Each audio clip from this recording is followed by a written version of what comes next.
Hachette Audio presents Chain Reaction, written by Tara Wyatt, read by Avalon Kingsbury. To the Thursday girls, Amanda, Robin, and Sarah, thank you for not forgetting I existed while I wrote this book. Chapter 1. Gilded cages were deceptive things. People tended to focus only on the gilded part, the glitz and the glamour, and gloss over the fact that even though the bars were made of gold, they were still bars. And now that she was out of that cage, Alexa Fairfax was certain that she never wanted back in.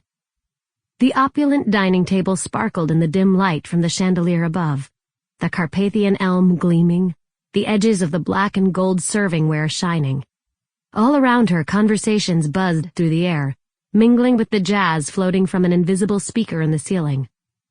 Her father sat at the head of the long table in the Fairfax mansion's dining room, smiling as he talked with the directors and producers flanking him, all hanging on his every word.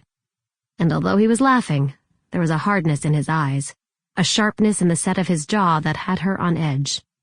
She'd seen that look enough to know that he was scheming, plotting something with his cronies.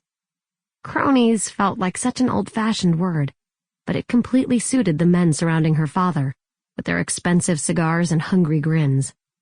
She just hoped that this particular scheme, whatever it was, didn't involve her. She couldn't do that again. She wouldn't. She fought the urge to nibble at a fingernail or play with her hair, knowing she'd catch hell from the well-preserved woman sitting across from her.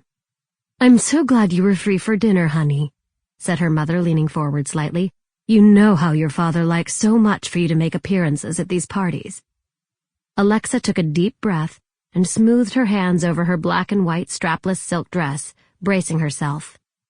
"He's still upset about you moving out, you know." She'd moved out of her parents' Malibu mansion 2 months ago now, and it was one of the best decisions she'd ever made. For the first time in her 25 years, she was out from under their thumb, feeling free, happy, and realizing that the life she'd led up to that point wasn't what she wanted for her future. She hadn't fully realized just how much she hated being in this house until she'd moved out. As soon as she'd walked in earlier that evening, a weight had settled over her. It was time, Mom. Besides, aren't most parents desperate for their kids to leave? As a response, her mother murmured something unintelligible that sounded a lot like ungrateful spoiled brat. Alexa refused to take the bait, although the words still stung. "I can't stay long. I have another party to go to." Sample complete. Ready to continue?